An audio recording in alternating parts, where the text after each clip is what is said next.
Eu vou falar hoje, nesse vídeo um pouquinho diferente, sobre o lipedema e sua genética e o que isso tem a ver com as pessoas que estão buscando uma receita de bolo, uma fórmula mágica que trata todos os lipedemas, né?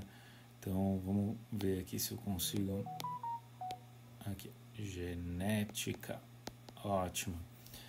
Então é o seguinte, eu vou pegar um exemplo de uma doença genética, não é tão rara, mas tem uma menor incidência, que é o fator 5 de Leiden. Podia ser qualquer uma, tá, pessoal? Não sei se vocês vão lembrar, mas tem aquela história do azão, azinho, azão, azinho, né? Então, essa é a primeira coisa que a gente tem que lembrar de genética. Então, quando a gente tem os dois alelos, né? Azão, azão, azão, azinho, azão, azinho, azinho, azinho. O que isso quer dizer? Isso quer dizer que esse aqui tem os dois dominantes, esse é o homozigoto dominante, né? Esse aqui é o heterozigoto e esse aqui é heterozigoto também, e esse aqui é o recessivo, né? Algumas doenças, elas aparecem quando tem somente esse azão-azão. Algumas doenças aparecem quando tem o azão-azinho. E outras doenças aparecem quando tem o azinho-azinho. E isso quer dizer o quê? No fator 5 de Leiden significa o quê? Que esse azão-azão é a doença mais grave, o azão-azinho é a doença não tão grave assim, e o azinho-azinho não tem doença nenhuma.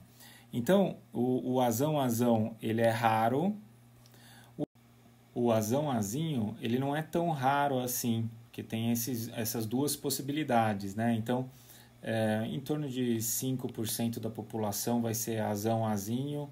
O azão-azão é bem menor, porque a doença acaba sendo mais grave. E o azinho-azinho é a população normal que não tem essa doença. Então, o que isso tem a ver com o lipedema? Isso tem a ver que quando eu estou falando de uma doença tipo fator 5 de Leiden, que tem um gene só, é fácil a gente identificar esse gene. A gente vai pegar os vários DNAs, os cromossomas de várias pessoas diferentes, e quando a gente coloca lado a lado, a gente vê que é sempre o mesmo código genético que está alterado, porque é uma doença que só pode acontecer ali, né? Então, doenças que são menos frequentes e são genéticas, é muito fácil. A gente pega vários pacientes, coloca o código genético deles um do lado do outro, a gente vai ver o que se repete e que não é normal na população sadia. Bom, qual que é o problema com relação ao lipedema? O lipedema provavelmente são várias lipedemas dentro de uma categoria de doenças. Então, por que eu estou falando isso? Porque a primeira coisa é uma doença que 11% da população feminina é portadora. É muita gente, começa por aí, tá? 11% é muita gente, com certeza não é um gene só. Então, quando a gente vê o cromossomo, o DNA das pessoas com lipedema e começa a comparar, a gente vai ver que em um paciente o problema pode estar aqui, em outro problema pode estar aqui, em outro problema pode estar aqui, e em outro problema pode estar aqui. E aí, apesar deles levarem a um desfecho semelhante, que é os lipedemas, vamos dizer assim, que é a deposição de gordura nas pernas, com aquela sensação de dor, peso e tudo mais, a base deles é diferente. Então, tem um paciente com um problema num código aqui, o outro no código aqui, o outro aqui, o outro aqui. Bom, dessa forma, apesar de... E por que isso? Vamos lá, vamos apagar isso aqui.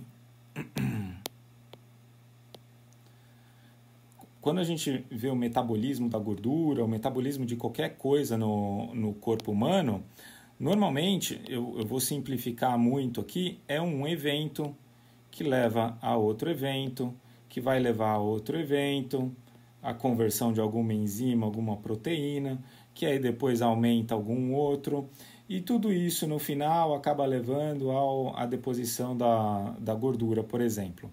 Então vamos lá, um gene pode atuar aqui, o outro pode atuar aqui, o outro pode atuar nessa proteína, ou nesse eixo aqui, ou nesse aqui. A questão é que, no final, o desfecho acaba sendo semelhante, o aumento da gordura, a deposição da gordura nos membros. Mas, apesar do desfecho ser semelhante, e aí a gente acaba classificando tudo como lipedema, essa aqui pode ter uma característica um pouquinho diferente dessa aqui, que pode ter uma característica um pouquinho diferente dessa aqui. E o tratamento, se a gente foca o tratamento no desfecho final, nisso aqui, que é o tratamento sintomático, a gente pode ter uma melhora parcial com relação a todos os lipedemas, entre aspas, aí. Agora, se a gente quer um resultado melhor, a gente tem que, primeiro, identificar essas diferentes genéticas, né? Isso aí é essencial. Então, se a gente consegue identificar esse aqui e descobrir o tratamento para esse aqui, possivelmente vai ser um tratamento bem diferente de um desse aqui. Então, apesar do desfecho ser o mesmo, o tratamento pode não ser o mesmo. Apesar da doença ser parecida, o tratamento pode não ser parecido.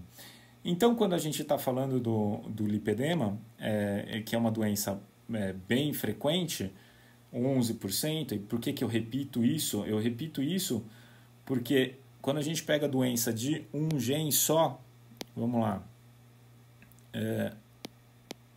aqui, aquele azão, azinho que eu falei, azão, azinho, azinho, azinho, azão, azinho, azinho, azinho. Só isso aqui atinge 5% da população. Então, se a gente está falando de 11%, eu tenho mais do que isso. Pode ser isso, pode ser isso, mais um outro, que aí eu posso pegar outra letra, pode ser Bzão, Bzão, Bzão, Bzinho, Bzinho, Bzão, Bzinho, Bzinho, é outro gene, né, que atua diferente, e tudo isso vai aumentando a probabilidade da doença. Então, a gente acaba classificando tudo de forma parecida porque é o que a gente tem em mãos. Então, por isso que existem vários tipos de classificação. A classificação, a gente tenta classificar as doenças para identificar qual que é o melhor tratamento. Então, isso vale para todas as doenças, sem exceção. Então, tá aí. Então, se vocês veem aquela... Vamos lá, não vou desenhar tão bem assim, mas existe a classificação do lipedema nas pernas, do lipedema no braço, do lipedema na parte de baixo da perna, tem várias, né? Então, para que isso? Essa classificação, que não é de estágios, é a classificação da distribuição, ela pode estar envolvida com a origem, né? Quem tem um lipedema no braço pode ser um defeito genético parecido com outras que têm o lipedema no braço, mas pode não ser tão semelhante de quem tem o lipedema nas pernas. Então, por isso que a gente faz as classificações, e eu queria deixar todas tranquilas que, apesar de eu entender que vocês querem buscar a solução, a receita de bolo que vai funcionar para todo mundo, vai ser muito difícil por causa disso. Quando a gente vê o desfecho, o tratamento sintomático, é óbvio, tem várias medidas que são plausíveis e que funcionam para muitas pessoas, mas não necessariamente para todo mundo. Então, a gente trabalha com probabilidades. Então, qual que é o tratamento que tem maior probabilidade de dar certo para essa paciente? Ele vai sempre buscar o que tem maior probabilidade. Pode ser que não dê, Mas aí a gente passa para uma segunda estratégia ou mesmo para uma terceira estratégia. Então, é isso sobre o lipedema e a sua genética e os tratamentos, ok?